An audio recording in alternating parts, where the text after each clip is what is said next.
we just wanted to thank you first for teaming up with us for Merch for Sure. Cause. It's just been fantastic. And I just thought this would be a good chance for you, since you're the CEO, to kind of describe to our listeners that maybe didn't get a chance to go to your website or learn more about you, just exactly what Heart to Heart International is and what you guys do.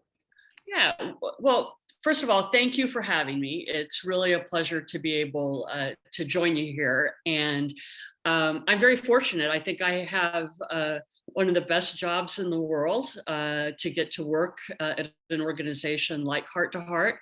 Heart to Heart International is an international NGO, which is a non-government organization. We're a nonprofit, and we do global humanitarian work, and have now for 30 years. This is our 30th anniversary year. Congratulations! Wow. That's awesome. So cool. Man. And so, and in fact, we have been shipping medicines, just as we're doing now, into Ukraine, to countries all over the world. And it was our very first mission, was shipment of meds. So we receive and redistribute donated medicines, the same things that all of us take when we need medical care from our doctors, whether it's antibiotics or blood pressure meds. And we have a 62,000 square foot warehouse, and we receive and process medicines and medical supplies and hygiene items, and we donate them all over the world. And so that's a big part of our work, that humanitarian aid. We also respond to sudden onset disasters with volunteer medical teams. So Hurricane Maria, Harvey, Katrina, we have volunteer staff that will deploy into states, cities, countries, when sudden onset disaster fractures their healthcare system. Yeah. And so that is also a very big part of what we do. And we do most of this with almost all of it with volunteers. We have a fairly small staff of about 40 people. And during COVID, we actually were Kansas City based. We're based in the suburbs of the KC Metro. We have been doing local vaccination work. So we've done a lot of COVID testing and COVID vaccines in some of the poorer zip codes in our area, and people that we partner with organizations they trust, so that we can get more people protected. Yeah. And so that's who we are. So we're a global humanitarian aid organization. We've been doing this for a very long time, and with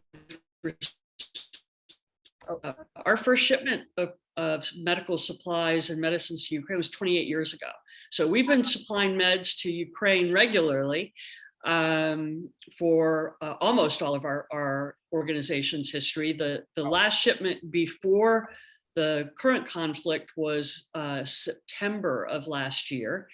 But now we've got two shipments. Our first shipment of meds went in several weeks ago, and we've got another shipment arriving right now, and we'll be going in. So interesting. It seems like with that type of history that you as an organization would be so much more effective, since you already have all of those pieces in place to make those type of shipments. Yeah, this one has been actually really challenging. We know we've got groups and organizations on the ground in Ukraine, but to actually get product into them is a much more complicated process. So before, we would ship it typically by container ship, and it would go into the port of Odessa and be unloaded there, which of course that's not happening now. Or would be air freighted in and through our partner FedEx. And that can't happen quite that way. So now we're air freighting in to surrounding countries, and then working with partners who are all, a lot of the global humanitarian organizations are all around Ukraine and Romania, Moldova, Slovakia, Poland. And so then we work from there with partners, and we actually are in contact with the Ministry of Health. So we know what they need. We're shipping them what they ask for. and we are able to get it in, and then they can receive it and distribute it. Typically, it's going to go in the area around Lviv. Wow. Oh, wow. That is crazy. Well, know. A lot goes you know, into it. seriously, I mean, we know that, you know, when the Ukraine crisis, you know, happened, we felt as a team that we wanted to do something to help. And of course, we're just a bunch of radio personalities, so we're not equipped to do that. But that's when we started Merch for a Cause. These are the sweatshirts we've been selling. Those And are great. we have a total number raised for you, which is really exciting. I don't know. Really? Drum roll, Yeah. because this is our first ever Merch for a Cause. We've never done this type of campaign before, so we really didn't know what to expect. We didn't know if we would sell 2 shirts or 3 shirts or 400 shirts, but We sold 1. We did it, you guys. No, just kidding. We actually, what do we do, Brooke? we raised $18,000 for 18. Heart Where's to the other- Heart. where's the I other think it's balloons? international. Oh, Yeah. 18. Yes. oh my gosh. Okay, we got them all. That We got them. That is Put 'em in the rack. incredible. Yeah. I would have chilled some champagne instead of tea. You're not tasting right No, now. yeah, you can't taste it. Well, we are just so grateful for all the work you do. Please tell your team to stay safe, Yes. to stay positive and keep it up. And they've got, you know, thousands and thousands of our listeners behind them, cheering them on. Well, you guys are making such a difference, and everybody can make a difference in Ukraine, and you have done it. Before we got on this call, I talked to our team that's on the ground.